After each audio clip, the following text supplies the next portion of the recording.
Right, so this video, this review sort of came requested. I wasn't certain if I would eventually record it because honestly, after playing Life is Strange Double Exposure, I was so very uninterested in everything surrounding it, in the game itself. I didn't even feel determined to record this very video. You know that there was a time when I covered Life is Strange a lot on my channel. Ever since it was announced that Deck 9 would sort of continue Max's story, I felt nothing but concerns.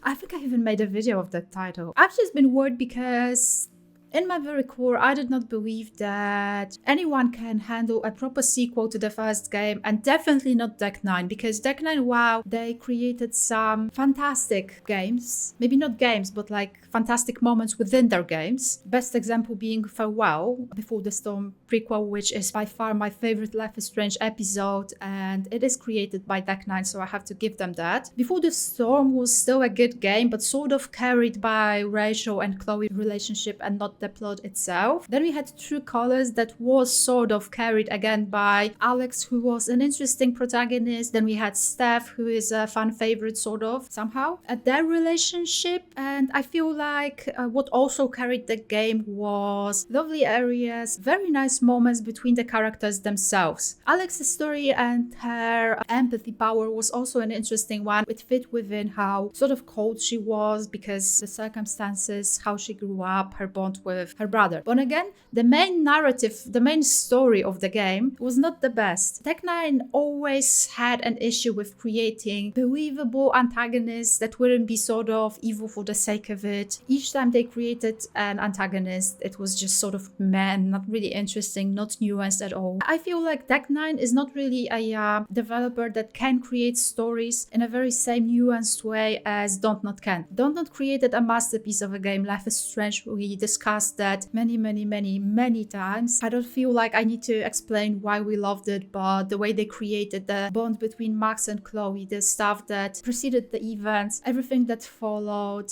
Max's powers, the final choice, the connection between childhood best friends towards becoming a couple potentially. It was all very emotional, a big experience in a game that influenced and shaped many of us. Dontnod also decided to make a sequel to it, which was a Life is Strange 2. It wasn't a direct continuation. They decided to create new antagonists, and while I had some criticism when it comes to the game itself, while it had its flaws, I still feel like it was a worthy effort. And right now, like compared to Double Exposure, I have to say that even Life is Strange 2 is something that I have fond memories of playing, oddly. It still was nuanced on many layers, especially emotionally speaking. Handing over Max to Deck 9 was always a risky move. Making a direct sequel to the first game was also a risky move. The comic books did it. There was an official series of comic books released with Max and Chloe, respecting both endings sort of a deal, but mainly following the one where Chloe is alive. That series of comic books, I cannot really recommend it enough. It was a fantastic continuation. I loved seeing it. I loved seeing Max and Chloe together. It was written in a way that I actually heard the characters speaking in my head with their voices. It was very believable. I believe the author of the comic books did feel what Life is Strange is all about, which is something I cannot say about Deck 9. I feel like Deck 9 as a developer, they are characterized by essential lack of understanding what Life is Strange games are all about. Life is Strange Double Exposure proved that in many ways. I feel sort of bad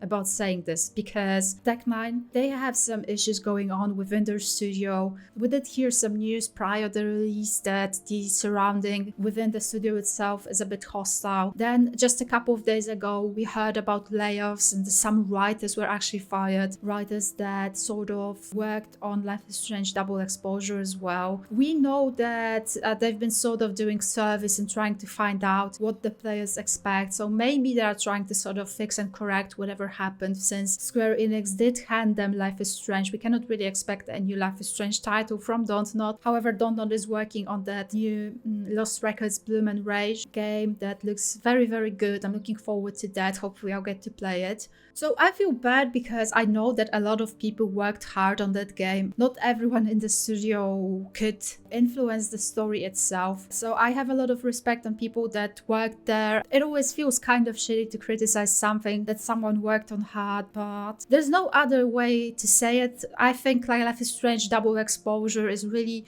a bad game. It's not a good game as a standalone title, and it definitely by far a horrible sequel to the first Life is Strange game for many reasons. Now, as a standalone game, even if we put Max outside of the context of the main game events, which is honestly a very poor decision, because why would you do that? You can just create a new protagonist and have them in the same context. Like, it doesn't even matter what happened to Max prior to the game, because despite calling it a sequel, it's really a standalone story sort of. Max is surrounded by people that were not part of the first game at all. Chloe is not there, and that's not even my main criticism. If you want to think that I'm saying this because Chloe was not in the game, that's by far not the case, because I would still appreciate the game if it was actually a good one, and I don't think it was. I actually dreaded playing it. I regret money spent on it, and I regret the time I played it. These are very strong statements, but that's how I feel. I didn't like the game at all. I feel like Max didn't quite feel like her true self, even though they tried. I still don't feel like it was her essence. I didn't like the menu and the menu music. It didn't have the typical Life is Strange ambience, you know, when you're turning on the game and you have the menu with the music playing and you feel excited about playing it and you feel that hit of nostalgia. I just didn't quite feel that. The story itself was messy and chaotic. Brief spoilers right now. You know the outcome of the story, that there's more people with powers that they're going to meet. It feels too Marvel-like. It doesn't feel like the essence of the first game at all, which wasn't really about the powers. It was always about what the powers represented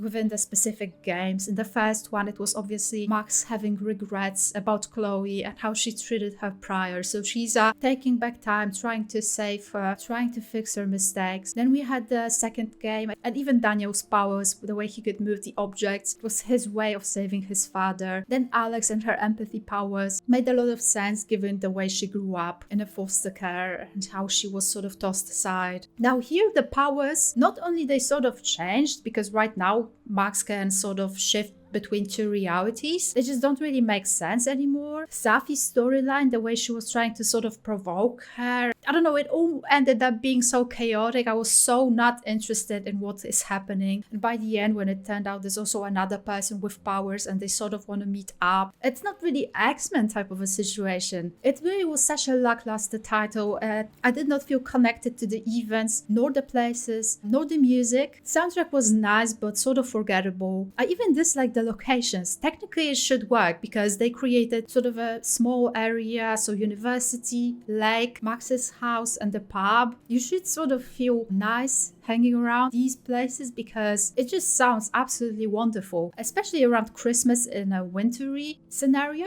But again, I just did not feel it at all. I actually disliked hanging around all these places. They felt cold in a way. They missed the mark by far. Nothing felt special about this title. There weren't any nice connections. Like Safi sort of felt okay-ish when I first met her, but then it turned out it's some sort of a messy situation, some sort of a provocation. Moses was okay. Then there was this girl in the pub whose name I forgot. Even though I said that I don't want to date her, they still kept forcing her on me. I actually ended up on a date with her by accident. I don't know how that happened. It just sort of felt like they really wanted to push Chloe aside and introduce a new romance and a new life for Max, which again, I don't understand why they wouldn't just create a new protagonist. It does feel like having Max in the game was sort of a cash grab, knowing that people are very nostalgic about the game, knowing that we love Max and we love Chloe, but I guess that doesn't matter, that we would sort of pay the money. But like I said, right now I sort of regret spending the time on that game. I also have to mention Max's diary, which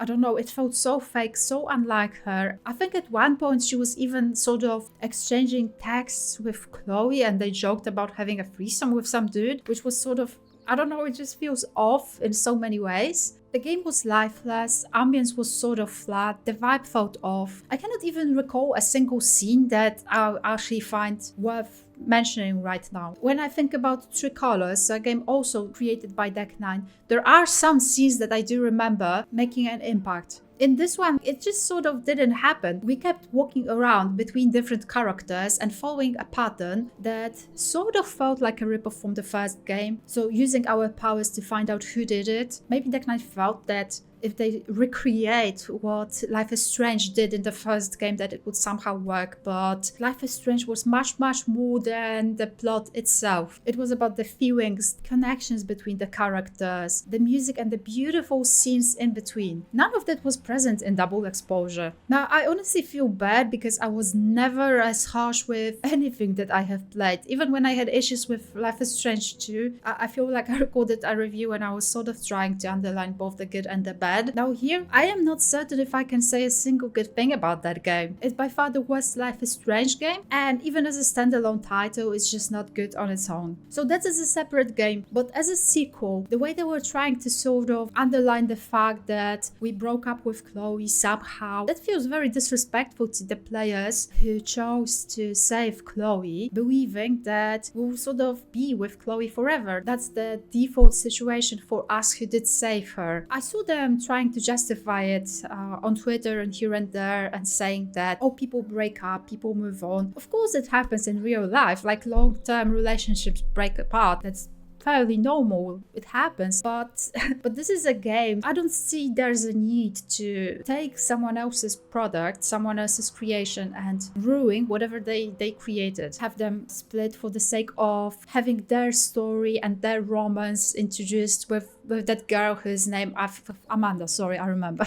So not only they created a game that's very much uninteresting, very much forgettable, and a game that I wish I never played, they also sort of influenced whatever happened with Max and Chloe by saying that they kept fighting and then they eventually split apart, which feels sort of horrible. Like, why would you do that? There's no reason to do that at all. They could simply say that Chloe is away somewhere, and if you dated her, if you're in a relationship with her, then you don't have to romance Amanda if you don't want to, unless you want to. So yeah, I guess that's it. That's what I wanted to say. I did want it to make a more of a structure-based video essay and prepare a whole script, but I have to say it's just not worth my time to sit and work on that when I knew that I can just say all the stuff that I have to say. I'm sorry if some of you will find this maybe too negative. If you enjoyed the game and somehow worked for you, then that's great for you. It didn't work for me at all, and I just strongly disliked it. I will never play the game again. I don't consider it canon. My canon are the comic books. I hope that maybe one day a proper sequel to Life is Strange game is actually created. And honestly, I wish it wasn't Deck 9 creating a sequel, because while they are strong with some game aspects, I just don't believe they understood the essence of Life is Strange, the nuance that comes with it. And I don't think they had a set of skills to begin with necessary for even trying to create a proper sequel to Life is Strange, which is a difficult task on its own, but definitely not by a developer that I just couldn't handle it, and Double Exposure is a proof of that. Again, I'm sorry if this is too negative, but that's just the way I feel. I'm just very disappointed by the game itself. And by now, since it's been some weeks since I have played it, I'm basically already forgetting that it ever existed. I know these are some strong statements, and I know that maybe some of you will disagree with me, but yeah, thank you for watching, I guess. Sorry. And major shout out to my patrons as always. Bye.